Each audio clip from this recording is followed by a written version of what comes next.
అదరగొట్టే కారం రంగు రుచి ఆచి కారం పొడి. ఎలా చెప్పాలో కూడా తెలియట్లేదు. వాట్సాప్ నుంచి, ఇన్స్టా నుంచి, ఫేస్బుక్ నుంచి చాలా ట్రోలింగ్ చేసేస్తున్నారు. నేను ఏమన్నా 10 మందిని నేను 20 మందిని లేదంటే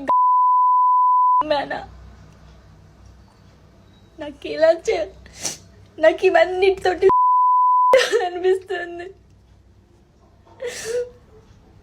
అనొచ్చు, నన్ను ఎవరు హెచ్చరించలేదండి.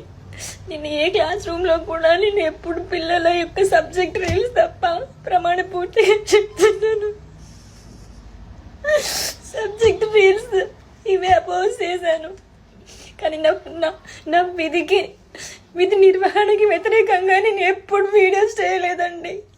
ఆమె ప్రభుత్వ టీచర్. ప్రతి నెల వేలకు వేలు జీతం. పిల్లలకు విద్యాబుద్ధులు నేర్పి వారిని ఉన్నత స్థితిలో ఉంచాల్సిన బాధ్యత ఆమెదే. కానీ సోషల్ మీడియా మోస్తో అసలు వృత్తినే మర్చిపోయింది. రీల్స్ చేస్తూ ఫాలోవర్స్ని పెంచుకుంది. 4 లైకులు వచ్చేసరికి ప్రమోషన్స్ కూడా మొదలెట్టేసింది. కట్ చేస్తే ఉన్న ఉద్యోగం ఊడిపోయింది. ఇప్పుడు బోర్ని ఏడుస్తుంది. లేదు, వాట్సాప్ నుంచి, ఇన్స్టా నుంచి, ఫేస్బుక్ నుంచి చాలా ట్రోలింగ్ చేసేస్తున్నారు. ఖమ్మం జిల్లా మామిళ్లగూడ హైస్కూల్లో ఇంగ్లీష్ టీచర్గా పనిచేస్తున్న గౌతమికి సోషల్ మీడియాలో యాక్టివ్గా ఉండడంతో పాటు రీల్స్ చేస్తారు. ఆమెకు 3 లక్షలకు పైగా ఫాలోవర్స్ ఉన్నారు. అయితే ఆమె వ్యవహారం కేవలం వ్యక్తిగత వీడియోలకే పరిమితం కాలేదు. తనకున్న ఫాలోయింగ్ను క్యాష్ చేసుకునేందుకు ప్రభుత్వ నిబంధనలను తుంగలదొక్కారు. ప్రభుత్వ ఉద్యోగిగా ఉంటూ నిబంధనలకు విరుద్ధంగా ప్రైవేటు విద్యా సంస్థలు, వ్యాపార సంస్థల కోసం పెయిడ్ ప్రమోషన్లు చేయడం మొదలుపెట్టింది ఈమె. గతంలోనే అధికారులు ఆమెను పిలిచి హెచ్చరించినప్పటికీ తన తీరు మార్చుకోకపోగా నేనింతే అన్నట్టుగా వ్యవహరించింది.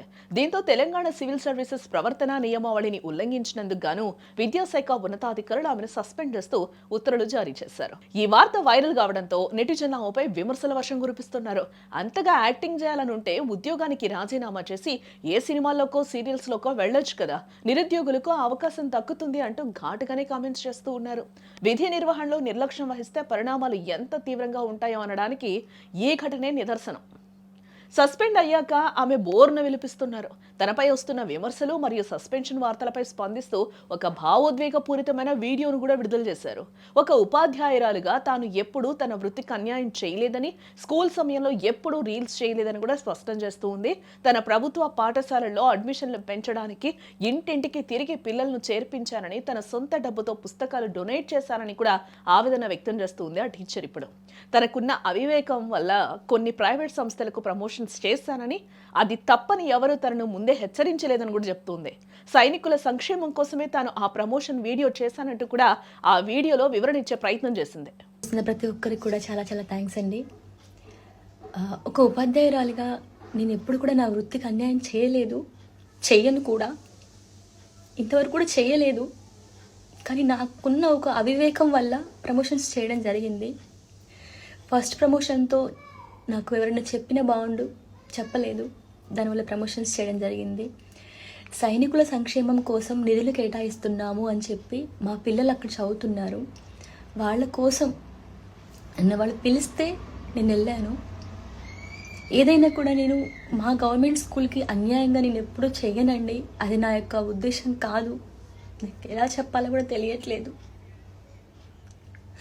వాట్సాప్ నుంచి, ఇన్స్టా నుంచి, ఫేస్బుక్ నుంచి చాలా ట్రోలింగ్ చేసేస్తున్నారు. నేను ఏమన్నా 10 మందిని నేను 20 మందిని లేదంటే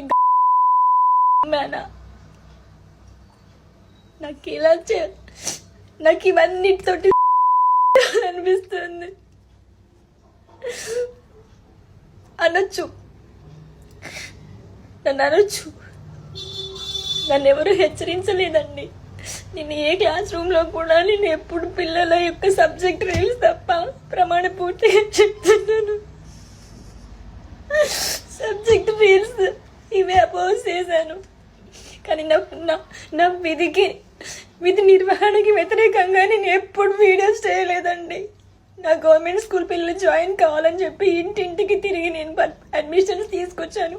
మా స్కూల్లో, గవర్నమెంట్ స్కూల్లో 6th and 7th క్లాసెస్లో మీరు ప్రతి ఒక్క పిల్లవాడిని అడగండి, నేను ఎప్పుడన్నా పాటలు పాడానా. వాళ్ళకి పాటలు నేర్పిస్తాను, ఆటలు నేర్పిస్తాను, గవర్నమెంట్ స్కూల్స్కి బుక్స్ డొనేట్ చేశాను. నా ఫ్రీ టైంలో నేను వాళ్ళకి యూట్యూబ్ వీడియోస్ టీచ్ చేశాను. నేను ఇంకా ఎలా చెప్పాలండి? చూసారుగా, సోషల్ మీడియా మోజులో పడి తన బాధ్యతను మర్చినందుకు గౌతమి ఇప్పుడు ఇంటికే పరిమితం కావాల్సి వచ్చిన సిచ్యువేషన్. ఇప్పటికైనా మిగతా ప్రభుత్వ ఉద్యోగులు ఇలాంటి విషయాల్లో జాగ్రత్తగా ఉండాలని విద్యాశాఖ హెచ్చరిస్తోంది.